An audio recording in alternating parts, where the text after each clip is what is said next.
السلام علیکم میرے دوستو، آپ کے لیے لے کے آیا ہوں پھر سے ایک نئی تقریر۔ حضرت کی سنیں اور آگے دوستوں کے ساتھ شیئر کریں۔ الحمدللہ الحنان المنان الذي خلق الانسان وعلمه البيان والصلاة والسلام على رسوله سيد الانس والجان وعلى آله واصحابه ذوي الخير والإحسان، اما بعد فأعوذ بالله من الشيطان الرجيم، بسم الله الرحمن الرحيم، وَأَمَّا بِنِعْمَةِ رَبِّكَ فَحَدِّثْ، صدق اللہ مولانا العظیم۔ بارگاہ رسالت معاذ صلی اللہ علیہ وسلم میں درود پاک کا ہدیہ پیش کریں۔ اللہم صلی علی سیدنا و مولانا محمد معدن الجود والکرم وآلہ واصحابہ الکرام وابنہ الکریم وبارک وسلم صلاة دائمة سرمدا ابدا۔ قرآن عظیم میں اللہ رب العزت ارشاد فرماتا ہے، وَقَلِيلٌ مِّنْ عِبَادِيَ الشَّكُورُ، میرے بندوں میں شکر کرنے والے بہت کم ہیں۔ اور یہ بات صحیح ہے کہ بندے پر بے شمار نعمتیں اللہ تعالیٰ عطا کیا ہے، بے شمار ہیں۔ وَإِن تَعُدُّوا نِعْمَةَ اللَّهِ لَا تُحْصُوهَا، اگر تم اللہ کی نعمتوں کو گننا چاہو گے تو شمار نہیں کر سکو گے۔ شیخ سعدی رحمۃ اللہ تعالیٰ علیہ فرماتے ہیں کہ تمہارا ایک سانس لینا بھی نعمت ہے، سانس کا باہر نکالنا بھی نعمت ہے، اور اگر صرف سانسوں کی نعمتوں کا شکر ادا کرنے پر بندہ بیٹھ جائے تو پوری عمر اس کی تمام ہو جائے۔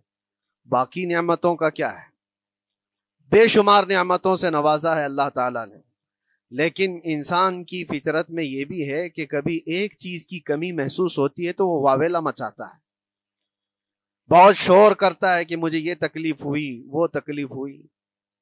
اس کے صحت کے زمانے کو وہ یاد نہیں کرتا، مصیبت کے زمانے کو بہت جلدی یاد کرتا ہے۔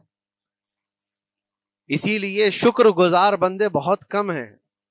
عادت یہ ڈال لیں، جب مصیبت آئے، کوئی تکلیف آئے تو ہمارے اندر یہ احساس پیدا ہو جائے کہ میرے گناہ اس سے بھی بڑی مصیبت کے لائق تھے، اللہ نے کم مصیبت عطا کی۔ جب کوئی بیمار ہو جائے، جب کبھی کسی آفت میں مبتلا ہو جائے تو یقیناً درد تو ہوتا ہے، آدمی سہن نہیں کر پاتا، لیکن احساس دل میں یہ پیدا کرے اگر وہ انصاف کرنے پر آئے رب تبارک و تعالی میرے ہر گناہ کے بدلے بڑی بڑی سزائیں دے سکتا ہے، میں چھوٹی سی سزا میں ملوث ہوں، اللہ کریم اس کا شکر ہے۔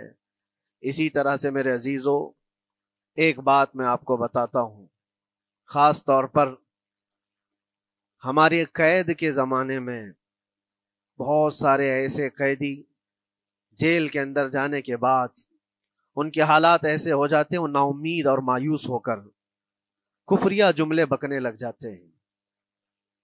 ان کے حالات ایسے ہو جاتے ہیں کوئی خدا نہیں، اگر ہوتا تو ہماری سنتا۔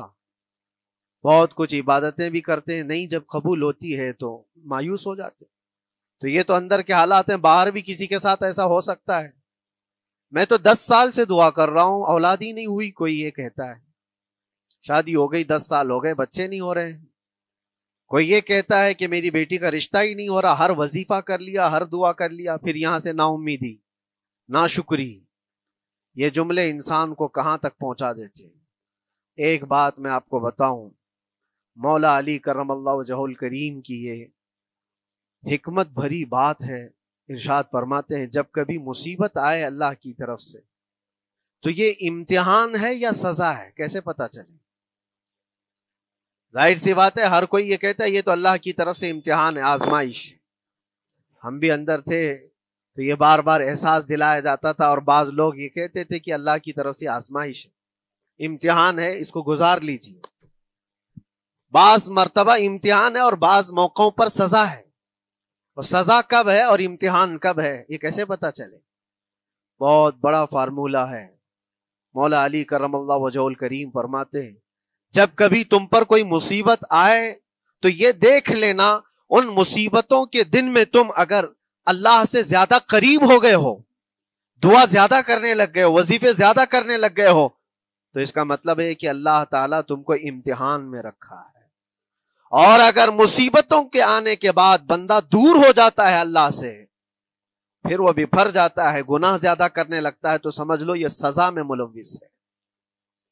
اب سب کی زندگی میں یہ مصیبتیں جب آتی ہیں تو خود اپنے آپ کو ریئلائز کرے، احساس کر کے دیکھے کہ مصیبت آئی ہے تو میرے ہاتھ میں تسبیح آ گئی یا پھر گالی گلوچ، مصیبت یا آفت آئی ہے میرے گھر پر تو میں عبادت اور نماز کی طرف زیادہ جا رہا ہوں یا پھر عیش و عشرت کی طرف زیادہ جا رہا ہوں، تو تمہیں خود پتا چل جائے گا کہ تم اللہ کی طرف سے امتحان میں ہو یا پھر سزا میں ہو۔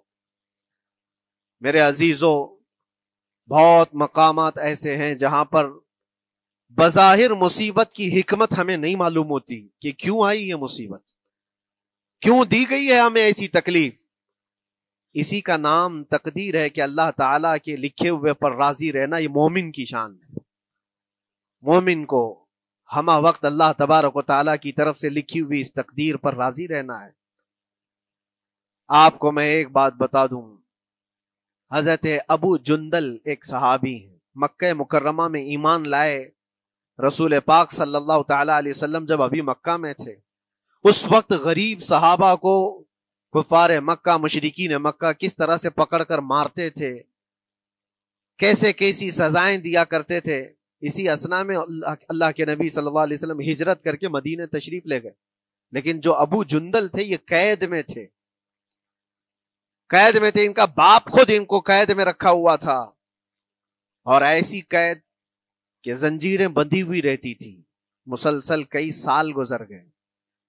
حضور پاک صلی اللہ تعالی علیہ وسلم کی ہجرت کے 6 سال گزر جانے کے بعد 7واں سال تھا جب آپ کو بتاؤں حدیبیہ کا وہ منظر پیش آیا جس کو صلح حدیبیہ کہا جاتا ہے۔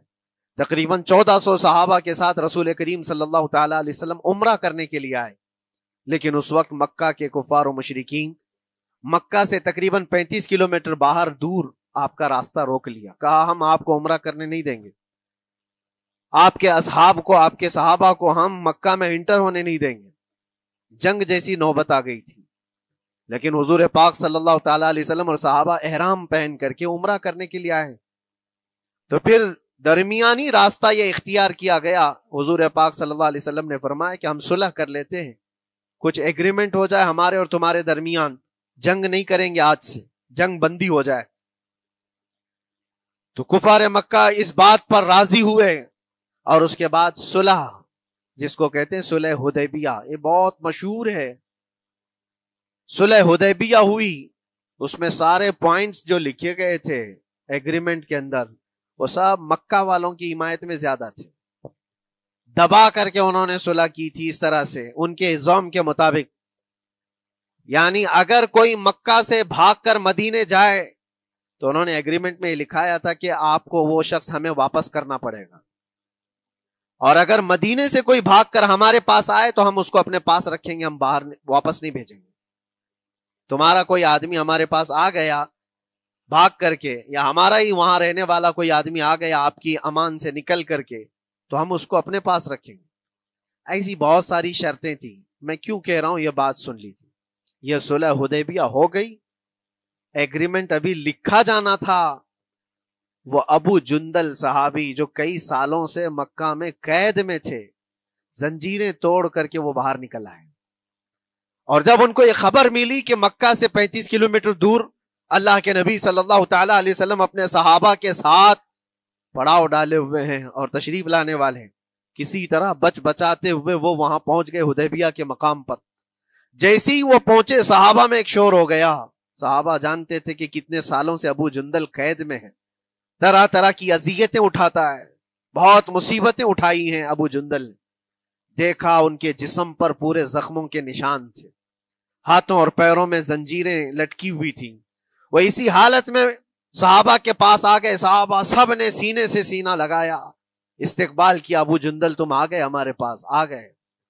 اب بات سنو، بڑی حیرت کی ہے، ایگریمنٹ لکھا جا رہا تھا اور ابو جندل مکہ سے فرار ہو کر کے آئے تھے۔ ابو جندل کا جو باپ ہے اور دوسرے جو رئیس مکہ کے تھے، قریش کے سردار، سبوں نے ہاتھ روک لیا اور کہا ہمارا ایک آدمی بھاگ کر آپ کے پاس آیا ہے، ایگریمنٹ کے مطابق اس کو آپ ہمیں واپس کرنا ہوگا، واپس لوٹانا ہوگا۔ مکہ میں رہنے والا شخص آپ کے پاس آیا ہے، وہ ہمارا قیدی ہے۔ حضور پاک صلی اللہ تعالی علیہ وسلم نے فرمایا ابھی تو لکھا نہیں گیا، اس سے پہلے وہ آیا ہے، چھوڑ دو اس کو، اس کے بعد جو بھی ہوگا اس پر عمل کریں گے۔ مکہ والوں نے کہا نہیں، ہم نہیں مانتے اس چیز کو۔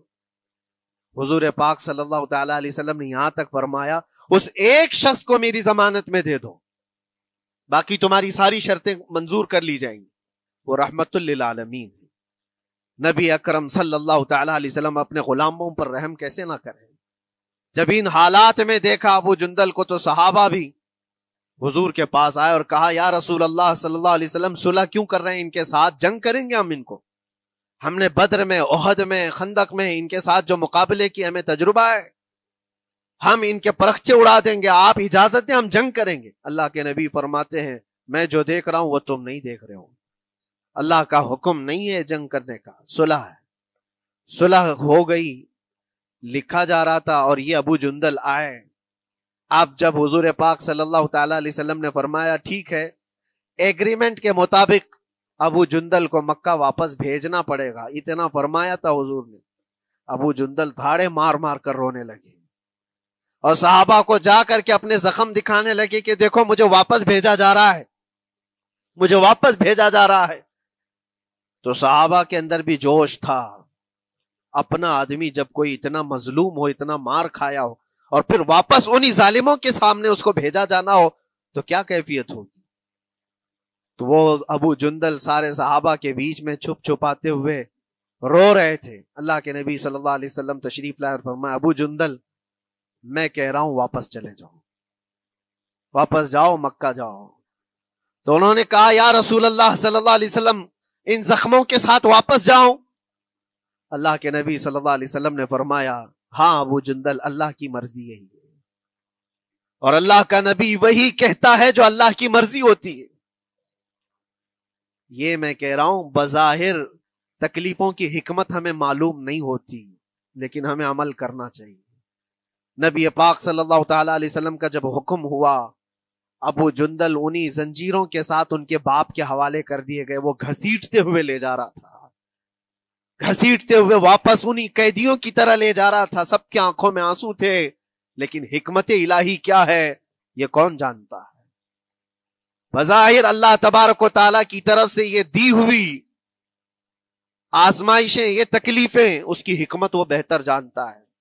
جب ابو جندل کو واپس کیا گیا، ایک سوال اٹھتا ہے میرے عزیزو، یہ میں قید کی حالت میں رہ کر کے ایک شخص نے مجھ سے سوال کیا تھا، آپ تو اللہ کے نبی صلی اللہ تعالی علیہ وسلم کی ناموس کی بات کرتے ہو، حضور کی محبت کی بات کرتے ہو، ان کے عشق کی بات کرتے ہو، اور یہ بھی کہتے ہو کہ نبی پاک صلی اللہ تعالی علیہ وسلم دستگیری کرتے ہیں، اپنے غلاموں کی مدد کرتے ہیں، تو اتنے دنوں سے کیا آپ نے حضور کو نہیں پکارا؟ کیا رسول پاک صلی اللہ تعالی علیہ وسلم سے محبت اور عشق کی بات کے بعد آپ نے بھیک نہیں مانگی؟ اس وقت یہ واقعہ یاد آیا، میں تو ابو جندل کے پاؤں کے ناخن کی مٹی کے برابر بھی نہیں۔ وہ صحابی رسول تقریباً ان کے متعلق کہا گیا ہے 6 سے 8 سال تک وہ ان کی قید میں رہے، تو کیا رسول پاک صلی اللہ علیہ وسلم کو خبر نہیں تھی؟ خبر تھی، لیکن ہوتا ایسا ہے کہ جو جتنی محبت کرتا ہے اتنے ہی امتحانوں سے گزارا بھی جاتا ہے، اس کو امتحان دینے پڑتے ہیں۔ اسی لیے بار بار میں یہ بات کہتا ہوں، حضور پاک صلی اللہ تعالی علیہ وسلم کی ناموس کی بات کرنا، عظمت رسالت کی بات کرنا، یہ حلوے پراٹھے کھانے کا نام نہیں ہے، یہ شہادت گہے الفت میں ہے قدم رکھنا۔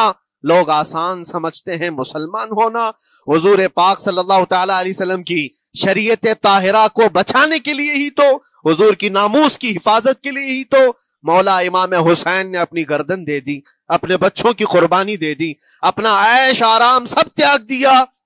یہ ساری قربانیوں کے بعد ہی اس امتحان سے بندہ نکلتا ہے۔ وہ امام احمد بن حنبل جن کے سینے میں 5 لاکھ حدیثیں محفوظ تھیں، رسول پاک صلی اللہ علیہ وسلم کی 5 لاکھ حدیثوں کے حافظ، لیکن بغداد کے ظالم حکمرانوں نے ان کو ننگی پیٹھ پر کوڑے مارے ہیں، پہلی مرتبہ 100 کوڑے، دوسری مرتبہ پھر 100 کوڑے، تیسری مرتبہ پھر 100 کوڑے، اتنے میں تو آدمی مر جاتا ہے۔ امام احمد بن حنبل کی پیٹھ جھک گئی تھی۔ میرے عزیزو، یہی ہے جس کو ہم کہہ رہے شہادت گہے الفت میں ہے قدم رکھنا۔ اگر تم سچا ایمان رکھتے ہو تو پھر آزمائش بھی ہوگی۔ اللہ کریم قرآن میں فرماتا ہے وَلَيَعْلَمَنَّ اللَّهُ الَّذِينَ صَدَقُوا وَلَيَعْلَمَنَّ الْكَاذِبِينَ، اللہ تبارک و تعالیٰ ضرور آزمائے گا سچا کون ہے اور جھوٹا کون ہے۔ مصیبتیں آئیں گی، آندھیاں آئیں گی، لیکن جمے رہو، ڈٹے رہو، اللہ رب العزت سے کبھی بھی اپنا رشتہ نہ توڑو، اور جو تمہارے اندر ایمان ہے، توکل اور یقین ہے، ذرا برابر بھی فرق آنے نہ پائے۔ آج نہیں قبول ہوئی کل ہوگی، کل نہیں قبول ہوئی پرسوں ہوگی، کبھی نہ کبھی تو دعا قبول ہوگی۔ دنیا داروں کے دروازے کھٹکھٹاتے ہیں تو ایک نہ ایک دن دروازہ کھلتا ہے، وہ ارحم الراحمین ہے، وہ ارحم الراحمین ہے، دروازے کھولتا ہے، لیکن وہ بہتر جانتا ہے کس وقت دروازہ کھلنا چاہیے۔ ہم اپنی مرضی کے مطابق رب کو نہیں چلا سکتے، مولا تعالیٰ جیسا چاہے ہمیں ویسا چلنا چاہیے۔ ایک بات اور میں بتا دوں سید، یہ تو دوسرے لوگوں کی بات ہے جس میں ہمارے قصور ہیں، ہمارے جرم ہیں، ہمارے گناہ ہیں، جس کی وجہ سے مصیبتیں آئیں گی، لیکن اللہ کے نبی کا کوئی گناہ نہیں ہوتا۔ جو نبی ہوتے ہیں وہ معصوم ہوتے ہیں۔ سیدنا یوسف علیہ الصلوۃ والتسلیم اللہ کے نبی، اللہ کے نبی ابراہیم علیہ السلام کے بیٹے اسحاق علیہ السلام، اسحاق علیہ السلام کے بیٹے یعقوب علیہ السلام، یعقوب علیہ السلام کے بیٹے یوسف علیہ السلام، جن کی نسل میں انبیاء کرام، جو پورا خاندان نبوت کا ہے، وہ یوسف علیہ السلام کن کن مقامات سے گزارے گئے۔ پہلے بھائیوں نے کنویں میں پھینک دیا، اور اس کے بعد اس زہریلے کنویں سے وہ نکالے گئے۔ جنگل میں کوئی نہیں تھا جب ان کے بھائیوں نے کنویں میں پھینکا تھا۔ اس وقت ایک قافلہ جا رہا تھا، انہوں نے ڈول ڈال کر کے نکال لیا اور پھر لے کر کے گئے۔ یہاں سے کنویں سے تو نکالے، لیکن آگے کی زندگی کیا ہے؟ مصر کے بازار میں لے جا کر قافلے والوں نے بیچ دیا۔ یوسف علیہ السلام پھر خریدے گئے، کس کے ہاں؟ عزیز مصر، بادشاہ مصر کے گھر میں، اور وہاں پر زلیخا آپ پر فدا ہوئی۔ پھر آپ پر الزام بھی لگایا گیا، اور اس الزام کی بنیاد پر آپ کو جیل بھیجا گیا۔ اللہ کے نبی کے دامن پر پیوند تو ہو سکتا ہے، دھبا نہیں ہوتا۔ کسی گناہ کا تصور بھی وہ نہیں کرتے، وہ معصوم ہوتے ہیں، لیکن بغیر کسی قصور کے، بغیر کسی جرم کے آپ کو جیل بھیجا گیا۔ یوسف علیہ الصلوۃ والتسلیم جیل جب گئے، وہ نبی ہو کر کے، اور اس کے بعد دن کٹتے رہے۔ دن کیسے؟ ہفتے، ہفتے کیا مہینے، مہینے کیا سال۔ یوسف علیہ الصلوۃ والتسلیم کے 7 سال گزر گئے۔ جب کبھی کسی انوسینٹ کو، بے قصور آدمی کو تکلیف دی جاتی ہے تو اس کو احساس زیادہ ہوتا ہے، اور جرم کی وجہ سے جب کوئی تکلیف میں آتا ہے تو کمپرومائز کر لیتا ہے، میں ایسا غلطی کیا تھا، مجھے یہ جھیلنا پڑ رہا ہے۔ لیکن جس کا جرم ہی نہیں، نہ کردہ گناہ کی سزا جب دی جاتی ہے، بندہ بہت بکھر جاتا ہے، ٹوٹ جاتا ہے۔ لیکن وہ اللہ کے نبی تھے، توکل کیسا تھا، یقین کیسا تھا، صبر کے ساتھ نکالے۔ لیکن ایک بہت پیاری بات ہمیں ملتی ہے میرے عزیزوں، وہاں قیدی اور بھی تھے، اور یوسف علیہ السلام کو اللہ تعالیٰ نے ایک معجزہ عطا کیا تھا۔ وہ خوابوں کی تعبیر سچی سچی بتاتے تھے۔ خواب کی تعبیر ہوا کرتی ہے، جو بھی خواب دیکھتا ہے آدمی، اس میں اشارہ ہوتا ہے اللہ کی طرف سے۔ تو 2 قیدیوں نے خواب دیکھا تھا، یہ قرآن پاک کے سورہ یوسف میں پورا موجود ہے، 12ویں پارے میں۔ 2 قیدیوں نے خواب دیکھا، اپنا اپنا خواب انہوں نے بیان کیا یوسف علیہ السلام کو۔ ایک قیدی نے دیکھا کہ وہ سر پر روٹیاں رکھ کر کے لے جا رہا ہے اور پرندے نوچ نوچ کر کھا رہے ہیں۔ دوسرے نے دیکھا کہ وہ انگوروں کو نچوڑ کر کے اس کے رس پی رہا ہے۔ تو انہوں نے بتایا یوسف علیہ السلام کے پاس، ایسا ایسا ہم نے خواب دیکھا ہے، اس کی تعبیر کیا ہو سکتی ہے؟ سیدنا یوسف علیہ السلام فرماتے ہیں، میں دونوں کے خواب کی تعبیر بتاؤں گا، لیکن اس میں سے ایک بندہ، اس سے آپ نے کہا تو وعدہ کر کے میرا بھی کام کرے گا، میرا بھی ایک کام ہے، تو کرے گا۔ 7 سال گزر گئے تھے۔ جو بادشاہ مصر تھا وہ بھی بدل چکا تھا، جس نے قید میں ڈالا تھا وہ ختم ہو گیا، دوسرا آیا، تیسرا آیا، جو بھی آیا، لیکن حکومت بدلی ہوئی تھی۔ تو خواب کی تعبیر بتانے سے پہلے ایک قیدی سے یوسف علیہ السلام نے کہا کہ میرا کام تو کرے گا؟ اس نے کہا ہاں، آپ جو کہیں گے میں کروں گا۔ تو سنو، تعبیر یہ ہے، جس کے سر پر روٹیاں رکھی ہوئی اور کوے کھا رہے تھے یا پرندے کھا رہے تھے، اس کی تعبیر یہ ہے کہ عنقریب تجھ کو موت کی سزا سنائی جائے گی۔ وہ غمگین تھا۔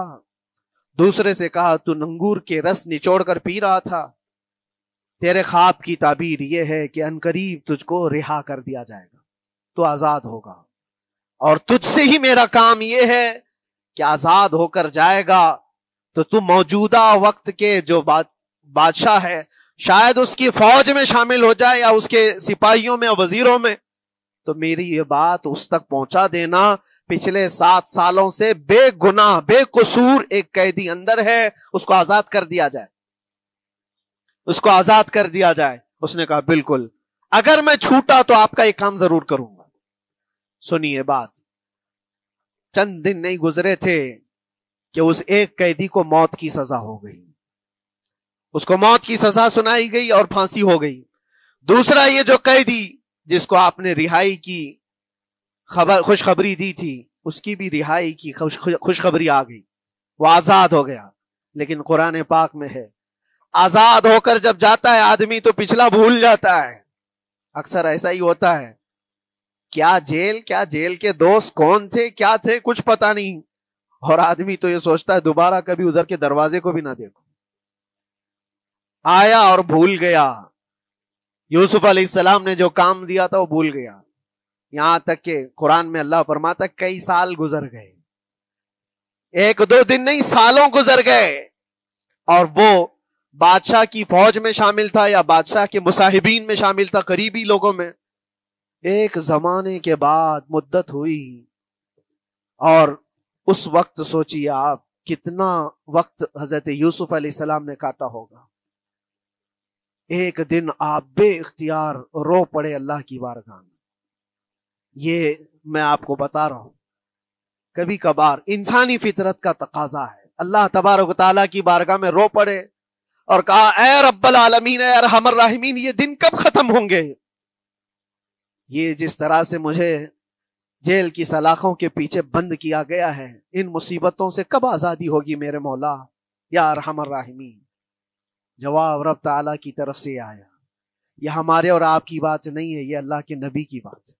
اب سنو، یوسف علیہ السلام کو جواب آیا، اے یوسف، جب تجھے جیل سے نکلنا ہی تھا، تجھے باہر جانا ہی تھا، تو دنیا کے بادشاہ کے سامنے کیوں ریکویسٹ رکھا، میرے سامنے رکھ دیا ہوتا۔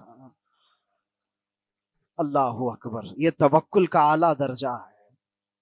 اتنی مصیبتوں کے بعد بھی تم نے اس سپاہی کو کیوں اپنا قاصد بنا کر بادشاہ کے سامنے بھیجا کہ میری آزادی ہو جائے؟ یوسف علیہ السلام بہت روئے، سجدے میں گر کر کے مولا مجھے معاف کر دے، اور میرے ہر شے کا تو مالک ہے، اب میں زندگی بھر قید میں رہوں یا آزاد رہوں یہ تیری مرضی پر ہے۔ میرے عزیزو، پھر یوسف علیہ السلام کے ساتھ کیا ہوا؟ بادشاہ نے خود ایک خواب دیکھا اور وہ پریشان تھا، خوابوں کی تعبیر کوئی بتا نہیں رہا تھا۔ تب اس قیدی کو چھوٹے ہوئے کو یاد آئی بات کہ جیل میں ایک آدمی ہے جو سچی سچی تعبیر بتاتا ہے۔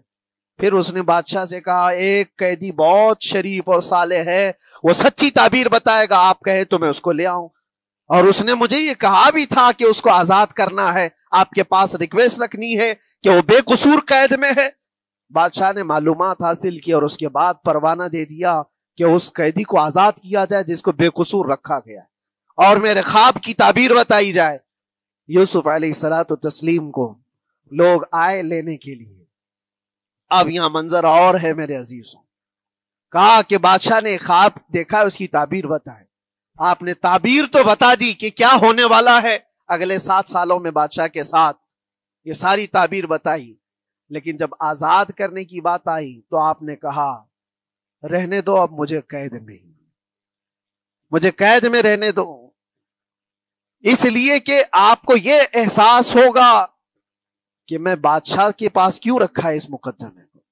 لیکن بعد میں بادشاہ اور اس کے مصاحبین اور اس کے وزیر آپ کو اصرار کرتے ہوئے لے گئے اور لے جا کر کے سیدھے وزیر اعظم کے تخت پر بٹھا دی، سیدھے وزیر اعظم کے تخت پر بٹھا دیا۔ پھر رب تبارک و تعالیٰ نے فرمایا اے یوسف، جب تک ہم چاہیں تب اندر رہے گا آدمی، اور جب ہم چاہ لیں باہر تو پھر اپنی مرضی سے کوئی اندر بھی نہیں رہ سکتا۔ حقیقت ہے میرے عزیزو، جب مصیبتوں کے ختم ہونے کا وقت آئے پھر پوری دنیا کھڑی ہو کر کے بھی تم کو مصیبت نہیں دے سکتی۔ تکلیف نہیں دے سکتی. اور رب تبارک و تعالیٰ نے فرمایا وَإِن يَمْسَسْكَ اللَّهُ بِضُرٍّ فَلَا كَاشِفَ لَهُ، اگر تم کو اللہ کی طرف سے کوئی مصیبت آئے تو کوئی اس کو ہٹانے والا نہیں ہے. وَإِن يَمْسَسْكَ اللَّهُ بِخَيْرٍ فَلَا رَادَّ لِفَضْلِهِ، اور اگر اللہ تبارک و تعالیٰ کوئی بھلائی کسی بندے کو دے دے تو دنیا کی کوئی طاقت اس کو روک بھی نہیں سکتی. آج اگر رب تبارک و تعالیٰ ہم کو کوئی مقام اور مرتبہ دے دے، کوئی عزت اور انعام دے دے، سارے کتے بھونکتے رہیں، اس انعام کو کوئی رد نہیں کر سکتا. اللہ تبارک و تعالیٰ کا دیا ہوا فضل اس کو کوئی کاٹ نہیں سکتا، اور اس کی دی ہوئی مصیبت کو کوئی دوسرا ٹال بھی نہیں سکتا. اسی لیے آؤ لگے رہو اسی بارگاہ میں اور عرض کرو کہ مولا مجھ سے جو خطائیں ہوئی ہیں اس کو درگزر فرما دے، اور جس طرح کی بھی تو زندگی دیا ہے یہ تیرا شکر ہے مولا. شکر ادا کرنے کی عادت ڈال لو. اللہ تبارک و تعالیٰ فرماتا ہے لَإِن شَكَرْتُمْ لَأَزِيدَنَّكُمْ، اگر تم شکر ادا کرو گے تو میں اور زیادہ عطا کروں گا، اور زیادہ عطا کروں گا. آج اگر تھوڑی سی مصیبت ہے تو شکر ادا کرو کہ مولا بڑی مصیبت تو نہیں آئی ہے، یہ بھی تیرا کرم ہے، تیرا احسان ہے. مصیبت زدہ لوگوں کو دیکھتا ہوں تو پھر میں یہ کہتا ہوں ہاتھ بھی سلامت ہے، پیر بھی سلامت ہے، آنکھ بھی سلامت ہے، زبان بھی سلامت ہے، دماغ بھی چل رہا ہے. کیا یہ شکر کرنے کا موقع نہیں ہے؟ یہ شکر کرنے کا مقام نہیں ہے؟ آؤ ہر دن اللہ کا شکر ادا کرو، شکایتیں کم کرو. اللہ تبارک و تعالیٰ کو یہ زندگی پسند ہے. وآخر دعوانا ان الحمد للہ رب العالمین. السلام علیکم.